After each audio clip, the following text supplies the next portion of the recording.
this was many 2006. And what happened? 2005. They didn't shoot, though. No, there was no shooting in Maplewood. No, they were chased by the police. So, and they ran, and one urinated on himself, and he was scared to death, and they couldn't figure out what the hell happened, and no one understood it.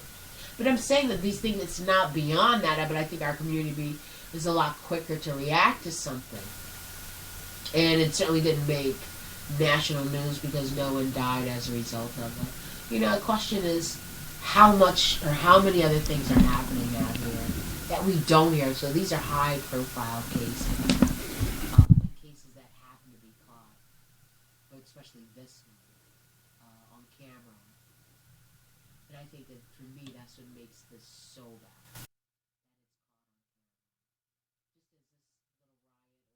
I don't know, call it a riot, but this protest right now. And people are outraged, and I'm glad they are. And, I could have, 20 years ago, I would have been out there with them.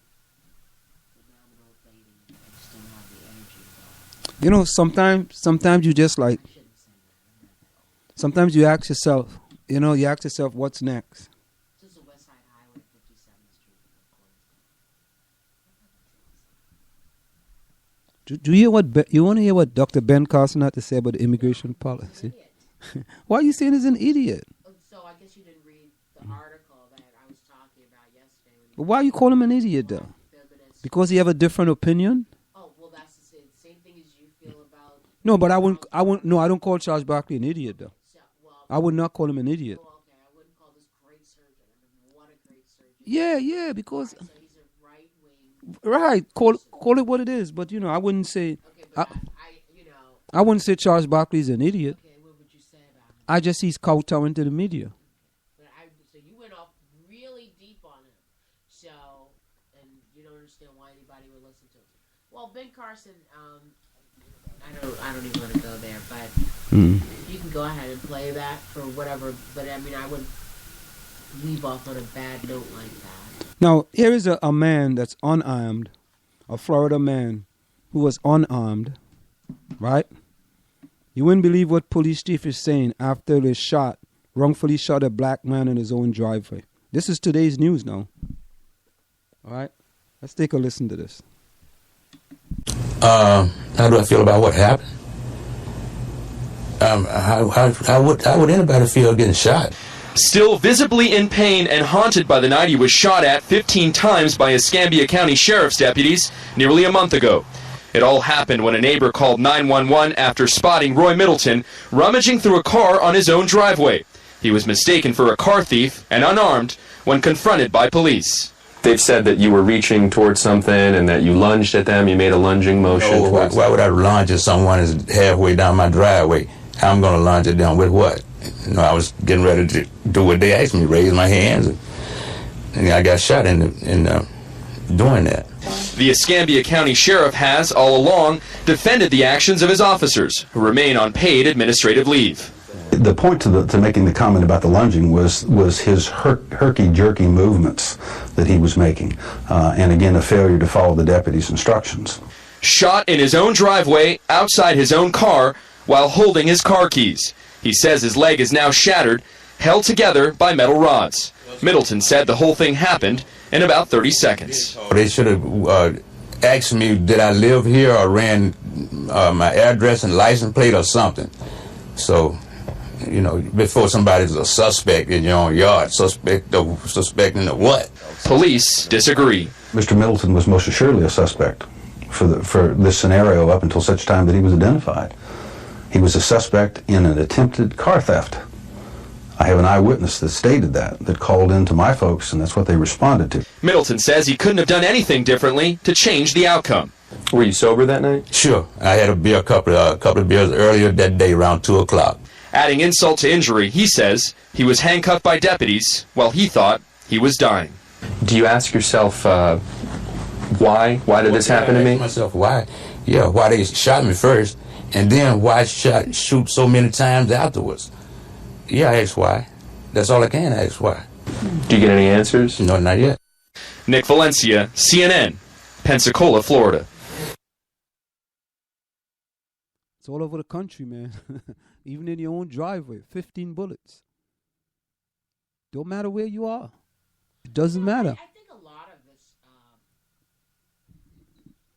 I guess this is the, finally we see, no, not finally, but, and we will, I guess, continue to see the benefit of technology, quick media, not necessarily having to rely, or lack of reliance on network media.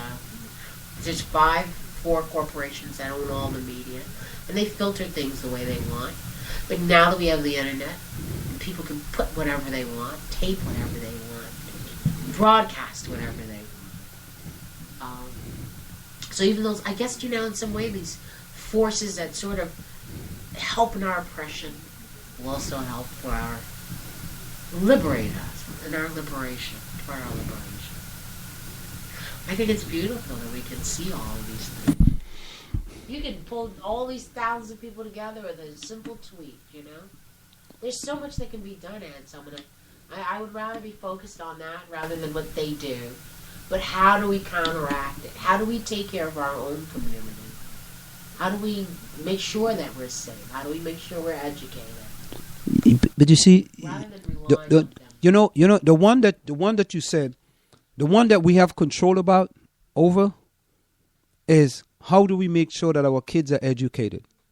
We do have control over that. You get to make sure your kids are safe. Well, but I don't think they're gonna allow well, us to do our listen, own police. we don't have too much control over that education part now.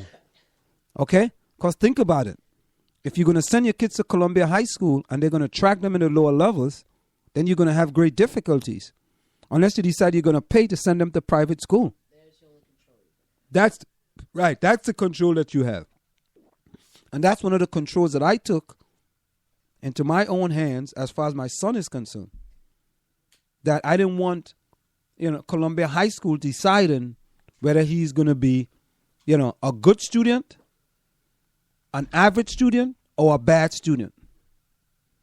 So I basically took that into my own hands.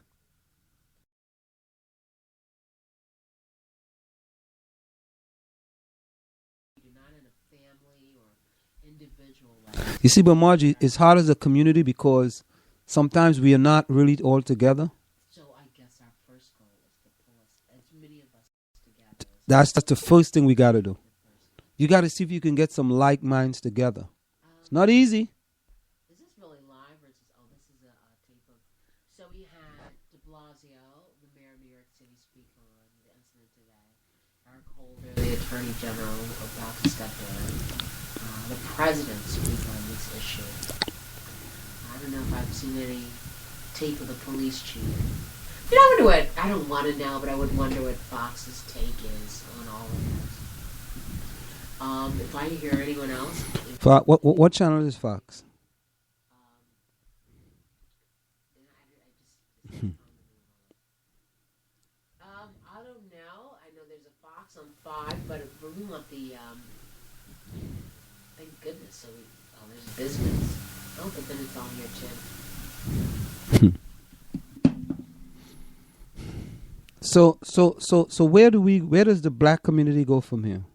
Well, I think the black community needs to use its energy to mobilize and do whatever we can and whatever we are best at doing. Everybody has something.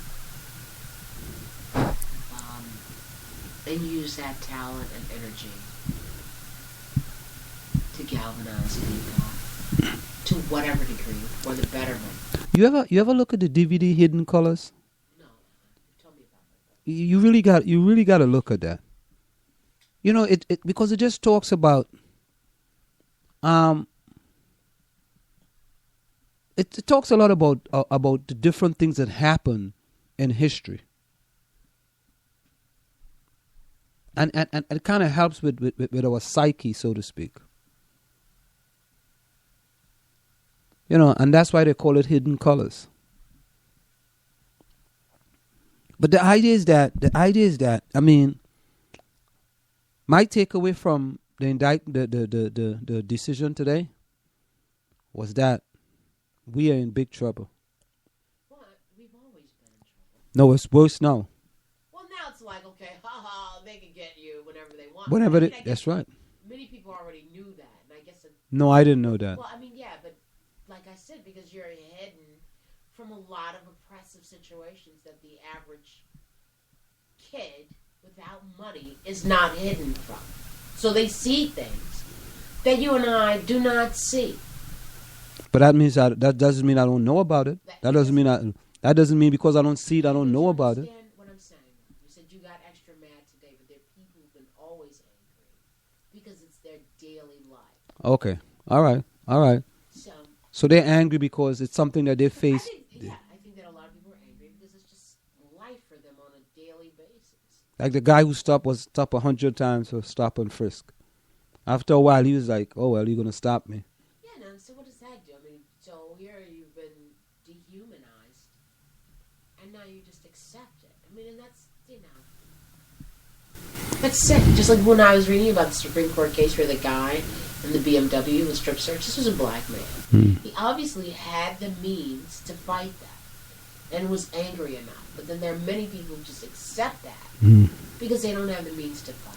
But here's this story. Do you know a grand jury indicted the guy who filmed the Eric Garner thing? What do you mean they indicted him? Okay, here it is. This is He got off from having. This is the Huffington Post. Gun? A grand jury did indict one person involved in Eric Garner's killing, the man who filmed it. On Wednesday, a Staten Island grand jury decided not to return an indictment for the police officer who put Eric Garner, an unarmed black man, in a chokehold shortly before his death. A different Staten Island jury was less sympathetic to Ramsey Orta, however, the man who filmed the entire incident. In August, less than a month after the filming, the fatal July 17 encounter, in which Daniel Pantaleo and other police officers confronted Garner for allegedly selling untaxed cigarettes, a grand jury indicted Orta on weapons charges stemming from an arrest by undercover police officers earlier that month. Police alleged that Orta had slipped a .25 caliber handgun into a teenage accomplished waistband outside a New York hotel. Orta testified that the charges were falsely mounted by police in retaliation for his role in documenting Garner's death, but the grand jury rejected his contention, charging him with single felony counts of third-degree criminal weapon possession and criminal firearm possession. In Garner's case, on the other hand, jurors determined there was not probable cause that Pantaleo had committed a crime. So, so whether the guy's... Oh, God, I can't wait to go to Staten Island tomorrow. So whether the guy's guilty or not, Staten Island is predominantly white, right? Most of it, but not all of it. I mean, the section that this incident happened in is brown. So listen to this. You can't walk with your hands in your pocket. You can't be in your garage and searching in the trunk of your car to get anything out. You can't play with a toy gun in public. Right? You can't, if police tell you stop and you're walking away, you should stop. Don't put your hands up. If you can't breathe and the police trying to arrest you, I don't know what you could do. So what should, well, we're going to close on this, Marjorie. Yeah. What should black people do when they're stopped by police? What should they do? I don't have the answer, but I think we're going to stop with that question and maybe try to find out. I don't know, Anselm. I don't know the answer to that. You want to take a stab at it before you go? Just give like one suggestion, two suggestions? I can't say, Mr. Officer, I'm putting my hand. I'm not, like I said, no one wants to hear me when I tell them I jumped out the car when the cops came after me. Yeah. You don't want to hear that story. We don't want to hear that story, really. I mean, no. And it wouldn't be the first time. I did that more than once. Don't shoot me. I'm a teacher. That usually works. Maybe I should